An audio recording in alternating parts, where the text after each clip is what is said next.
तो दोस्तों देखिए, जैसा कि एस्टेट 2026 के फॉर्म फिलअप का काम इस समय चल रहा है और बहुत सारे अभ्यर्थियों के मन में 2-3 तरह का डाउट है। जिसमें सबसे पहला जो है आपका एक डॉक्यूमेंट को लेकर है कि बहुत सारे अभ्यर्थी जो फॉर्म फिलअप किए हैं उसमें डॉक्यूमेंट सेल्फ अटेस्टेड नहीं कर पाए हैं क्योंकि उनको नहीं पता चला है। और बहुत सारे अभ्यर्थी अभी करने वाले हैं तो पूछ भी रहे थे कमेंट करके कि डॉक्यूमेंट सेल्फ अटेस्टेड करना है, क्या करना है। और साथ ही में सर्टिफिकेट को लेकर भी, मतलब जो आपका एनसीएल होता है या फिर ईडब्ल्यूएस होता है या फिर कास्ट सर्टिफिकेट जो है, इन सब को लेकर भी कन्फ्यूजन है कितने दिन का होना चाहिए। क्योंकि बहुत सारे अभ्यर्थियों का फरवरी में ही बना हुआ है, बहुत सारे अभ्यर्थियों का अप्रैल में ही बना हुआ है, तो कुछ फाइनेंशियल ईयर की वजह से भी कन्फ्यूजन हो रहा है। तो इसका भी डाउट जो है आप लोगों को क्लियर कर देंगे। तो सबसे पहले जो डॉक्यूमेंट अपलोड को लेकर है वो एक बार क्लियर कर देते हैं। तो देखिए यहाँ पे लिखा हुआ है कि अभ्यर्थी निम्नांकित प्रमाण पत्रों की 100 अभिप्रमाणित प्रति अपलोड करेंगे। कहने का मतलब जो भी डॉक्यूमेंट आप अपलोड कर रहे हैं उसमें सारा डॉक्यूमेंट जो है आपका सेल्फ अटेस्टेड होना चाहिए। लेकिन अब बहुत सारे अभ्यर्थी है जो अपलोड कर दिए हुए हैं, फॉर्म उनका सबमिट हो गया हुआ है, तो पूछ रहे थे कि फॉर्म रिजेक्ट हो जाएगा क्या उनका। तो देखिए, फॉर्म किसी का रिजेक्ट नहीं होगा, इसको लेकर आप लोग परेशान मत होइए क्योंकि ये सब माइनर सी चीज़ें हैं। लेकिन अगर अब तक मान लीजिए कि आपका फॉर्म फिलअप नहीं हुआ है, अभी तक सबमिट नहीं किए हुए हैं, तो आप लोग सेल्फ अटेस्टेड ही करके डाल दीजिए, अच्छा रहेगा। क्योंकि यहाँ पे लिखा हुआ भी है कि सेल्फ अटेस्टेड करना है। लेकिन अगर जो अभ्यर्थी नहीं कर पाए हैं तो उनको भी परेशान होने का कोई ज़रूरत नहीं है।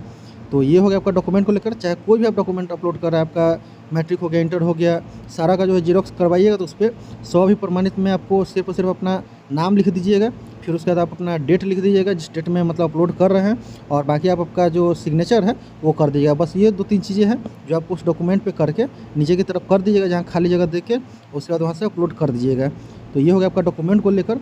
और फिर उसके बाद यहाँ पे देखिए 2-3 चीज़ और है जिसमें आपका सर्टिफिकेट को लेकर है, मतलब जो एनसीएल वाला है या कास्ट को है।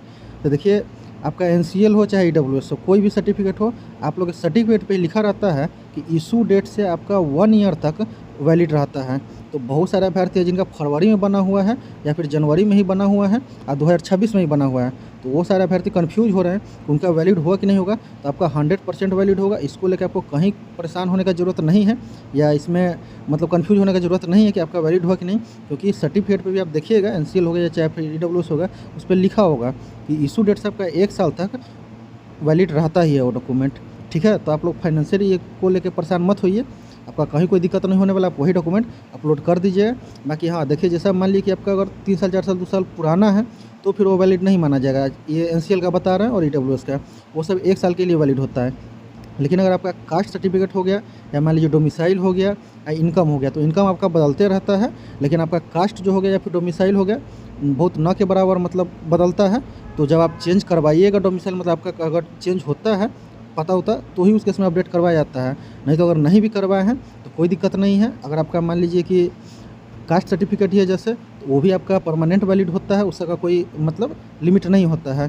तो इस वजह से अगर मान लीजिए थोड़ा बहुत कास्ट डोमिसाइल से पुराना भी है तो कोई दिक्कत नहीं है, बशर्ते अगर आपका एनसीएल है या फिर ईडब्ल्यूएस है, ये आपका बिल्कुल अपडेटेड होना चाहिए और 1 साल के अंदर का होना चाहिए। तो आप लोग समझ गए कि इसको लेके भी फाइनेंशियल ईयर को लेकर परेशान नहीं होना कि जनवरी में बना है चाहे फरवरी में बना है। तो इसको लेकर परेशान मत होइए, आपके पास है 2026 का है, आप अपलोड कर सकते हैं, कहीं किसी तरह का कोई दिक्कत नहीं होने वाला है। तो ये रह गया, बाकी दोनों का दोनों चीज़ बता दिया आप लोग को।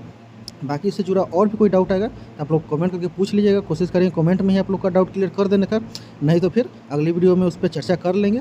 और बाकी अभी के लिए इस वीडियो में इतना ही।